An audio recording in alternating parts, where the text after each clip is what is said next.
Assalamualaikum warahmatullahi wabarakatuh. Perkenalkan, nama saya Karismati Ayu Erawati dari kelas 11 IPA 1 dengan nomor absen 14.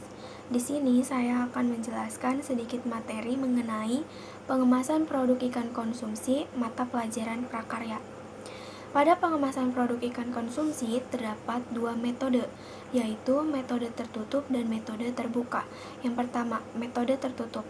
Metode tertutup adalah pengemasan ikan hidup dengan menggunakan tempat atau wadah tertutup. Udara dari luar tidak dapat masuk ke dalam media tersebut. Nah, pada pengemasan ini dapat dilakukan pengangkutan jarak jauh dalam waktu relatif lama. Alat pengangkut dapat menggunakan kantong plastik yang diberi media air dan oksigen. Teknik pengemasan sistem tertutup dilakukan dengan cara yang pertama, menyiapkan kantong plastik polietilen. Yang kedua, mengisi kantong plastik dengan air bersih dan benih ikan.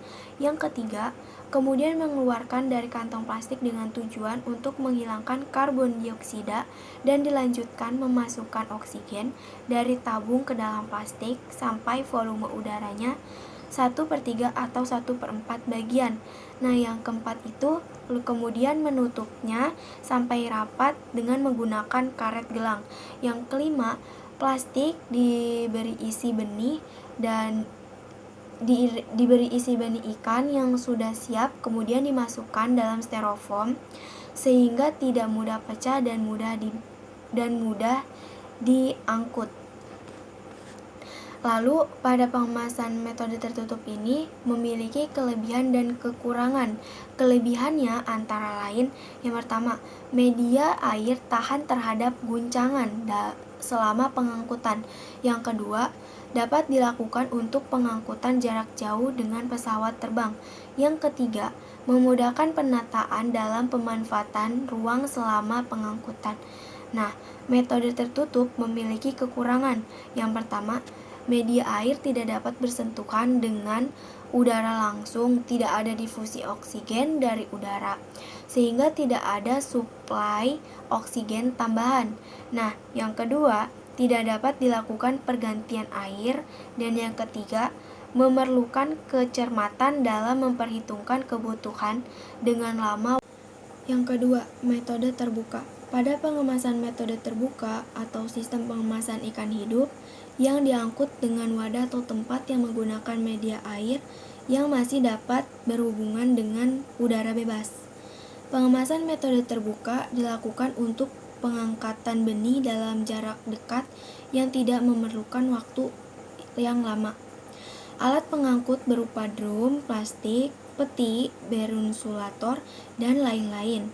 Setiap wadah dapat diisi dengan air bersih kurang dari 15 liter untuk mengangkut 5.000 ekor benih ukuran 3-5 cm, disesuaikan tergantung dengan pengangkutnya.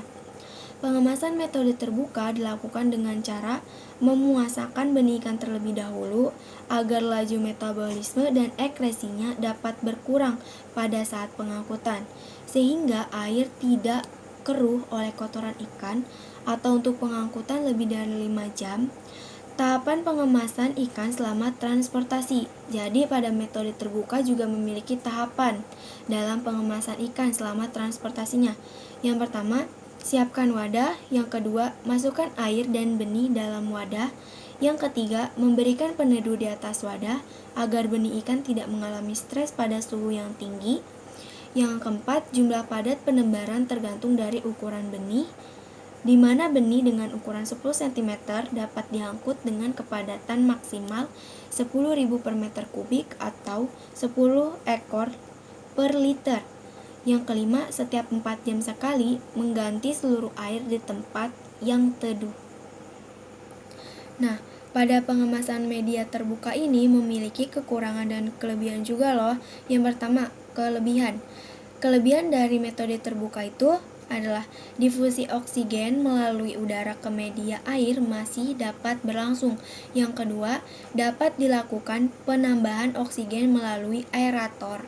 Dan yang ketiga, dapat dilakukan pergantian air sebagian selama perjalanan.